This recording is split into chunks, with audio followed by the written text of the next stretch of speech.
पांचों दल उसी लक्ष्य के साथ आगे बढ़ने का कार्य कर रहे हैं और उसी सोच के साथ मुख्यमंत्री जी के नेतृत्व में वो बैठक बुलाई गई थी।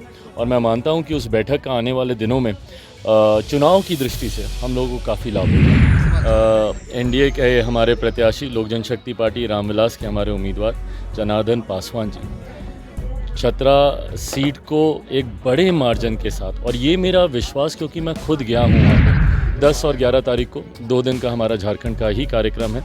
कल 8 और 9 तारीख को बिहार की जहाँ पे उपचुनाव हो रहे हैं वहाँ पे संभवतः मुख्यमंत्री जी के भी साथ हमारा कार्यक्रम है, और उसके बाद 10-11 तारीख को झारखंड। हमारे साथ बात करने के लिए चिराग पासवान होंगे। चिराग पासवान छठ का पर्व जो है आप हर साल मनाते हैं, कुछ एक दो पॉलिटिकल सवाल रह गए थे। एनडीए की मीटिंग हुई थी हाल में, आप नहीं आए थे, इसको लेकर थोड़ा आप क्लियर कर दीजिए। क्या मेरी पहले से कुछ कमिटमेंट्स थी जिनकी वजह से मैं उस दिन खुद नहीं मौजूद हो पाया, पर इस बात की जानकारी मैंने ज़रूर पहले ही पहुंचा दी थी। हमारे पार्टी के सांसद जमुई से अरुण भारती जी वो उस बैठक में मेरा प्रतिनिधित्व कर रहे थे, वो उस बैठक में मौजूद थे। अंतोगत्वा एनडीए को कैसे मजबूती दें, इस लक्ष्य के साथ एनडीए का हर एक घटक दल, पांचों दल उसी लक्ष्य के साथ आगे बढ़ने का कार्य कर रहे हैं और उसी सोच के साथ मुख्यमंत्री जी के नेतृत्व में वो बैठक बुलाई गई थी।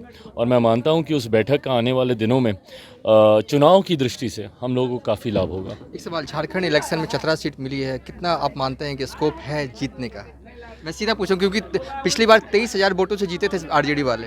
मैं मानता हूं कि इस बार एनडीए के हमारे प्रत्याशी लोक जनशक्ति पार्टी रामविलास के हमारे उम्मीदवार जनार्दन पासवान जी चतरा सीट को एक बड़े मार्जिन के साथ, और ये मेरा विश्वास क्योंकि मैं खुद गया हूँ वहाँ पे, नामांकन की सभा आपने देखी है, जिस तरीके से अप्रत्याशित जन समर्थन उस सभा में हम लोग को देखने को मिला। मैं मानता हूँ ना सिर्फ चतरा की वो सीट बल्कि एनडीए की अधिकांश सीटें, जिस तरीके से विपक्षी गठबंधन के प्रति लोगों में नाराज़गी है और जिस तरीके से उस गठबंधन का नेतृत्व कर रहे वहाँ के मुख्यमंत्री हेमंत सोरेन जी निरंतरता में भ्रष्टाचार के आरोपों में वो लिप्त रहे हैं, ऐसे में पिछले 5 साल झारखंड के लोगों के लिए काफ़ी कठिनाई भरे थे। ये कारण है कि लोगों की उस गठबंधन और उस गठबंधन के हर एक घटक दल के प्रत्याशियों के प्रति नाराज़गी है।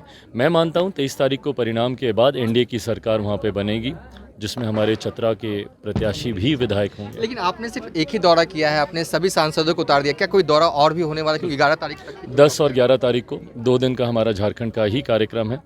कल 8 और 9 तारीख को बिहार की जहाँ पे उपचुनाव हो रहे हैं वहाँ पे संभवतः मुख्यमंत्री जी के भी साथ हमारा कार्यक्रम है, और उसके बाद 10-11 तारीख को झारखंड में। अच्छा, बिहार में क्या लग रहा है जो 4 सीटों पे उपचुनाव हो रहे हैं? चारों की चारों सीटें हम लोग जीत रहे हैं, चारों सीटें हम लोग जीत रहे हैं और उसमें कहीं कोई संदेह नहीं है।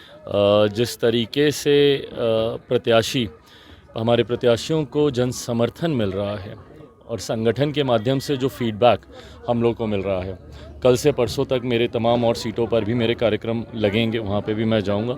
मैं मानता हूँ कि चारों सीट जीतने में कहीं कोई कठिनाई नहीं। जेपी नड्डा आज पटना में है, मंगल पांडे से उन्होंने मुलाकात की, छठ को देखने के लिए आए हैं, क्या आपकी मुलाकात होगी उनसे? मैं मानता हूं कि शायद अभी थोड़ी देर के बाद मेरी उनसे मुलाकात होगी। थोड़ी देर के बाद। चलिए, थे चिराग पासवान जो कि इस वक्त छठ का त्यौहार जो है अपने पूरे परिवार के साथ जो है वो मना रहे हैं। हमने उनसे कई सवाल किए और चिराग का जवाब आपको दिखा।